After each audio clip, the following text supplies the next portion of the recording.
ቀናት በአዳማ ሲካሄድ የነበረው ጨፌ ኦሮሚያ መደበኛ ጉባኤ ሹመቶችንና የተለያዩ ውሳኔዎችንም በማሳለፍ ተጠናቋል።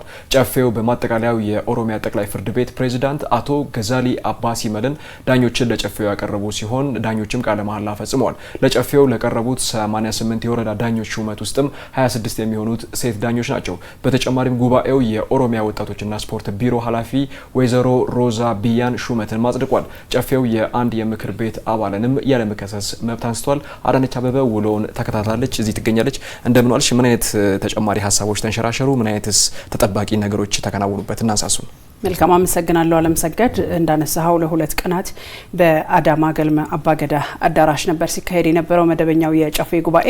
በትናንትናው ዕለት በተለይም ደግሞ ቀድመን ከሰራናቸው ዜናዎች በኋላ የክልሉ ርዕሰ መስተዳድር አቶ ሽመልስ አብዲሳ በክልሉ ባለፉት 6 ወራት የተከናወኑትን ለጨፌ አባላት ማብራሪያ ሰጥተዋል። በተለይም ደግሞ በክልሉ የልማትና እንዲሁም ከሰላም ጋር ተያይዞ የተሰሩ ስራዎችን በስፋት አንስተዋል።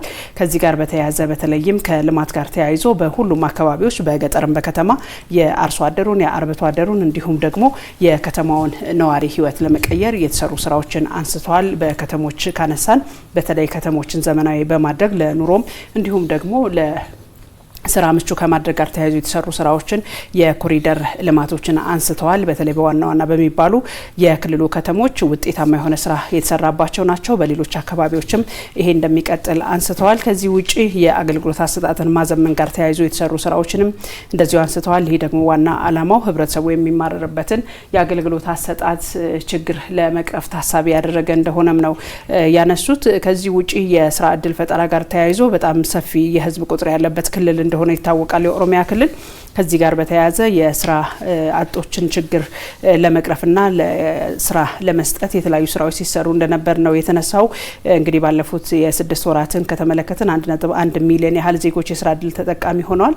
ከዚህ ጋር በተያያዘ ግን በስራ እድል ፈጠራ ጋር በተያያዘ የሚታዩ ችግሮች አሉ ብለዋል።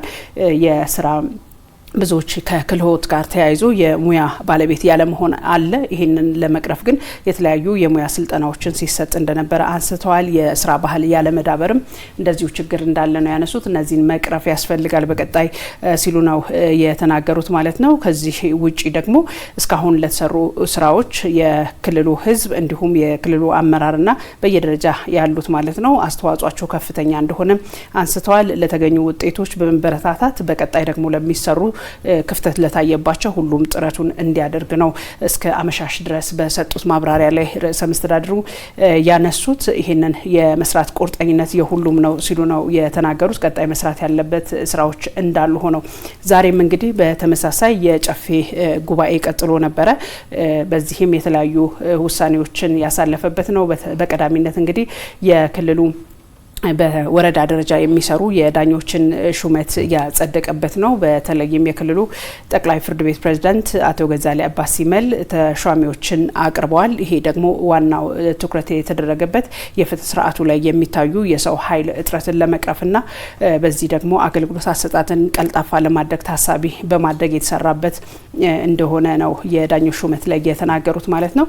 ከዚህ ጋር በተያያዘ 88 የሚደርሱ የወረዳ ዳኞች ሹመት ተደርጓል። ከዚህ ውስጥ ደግሞ ከዚህ ቀደም ታይቶ በማይታወቅ ሁኔታ 26 የሚሆኑ ሴት ዳኞች ናቸው። ይህም የሴቶች ተሳትፎን ከፍ ማድረግ መቻሉን ነው የተናገሩት። ከዚህ ውጪ የጨፌ የዛሬ ውሎ ላይ ከማጠቃለሉ በፊት ማለት ነው አንድ የክልሉ የጨፌ አባል ላይ ያለመከሰስ መብትን አንስቷል። ይህም እንግዲህ የጨፌው አሰራር በሚፈቅደው ህገ ደንብ መሰረት ነው እንግዲህ ያለመከሰስ መብት የተነሳው የዚህ የምክር ቤት አባል ማለት ነው።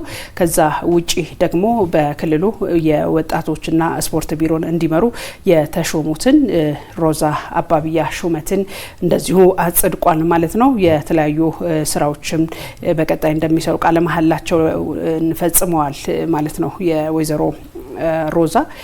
የዛሬ ውሎ እንግዲህ እነዚህን ውሳኔዎች በዋናነት የዳኞችን የሹመትን የማጽደቅና እንዲሁም ደግሞ የአንድ ምክር ቤት አባልን ያለመከሰስ መብት በማንሳት ተጠናቋል ማለት ነው። አዳነች አበበ በቀጥታ እንግዲህ ላደረሽ መረጃ አመሰግናለሁ። መልካም ምሽት ይሁንልሽ።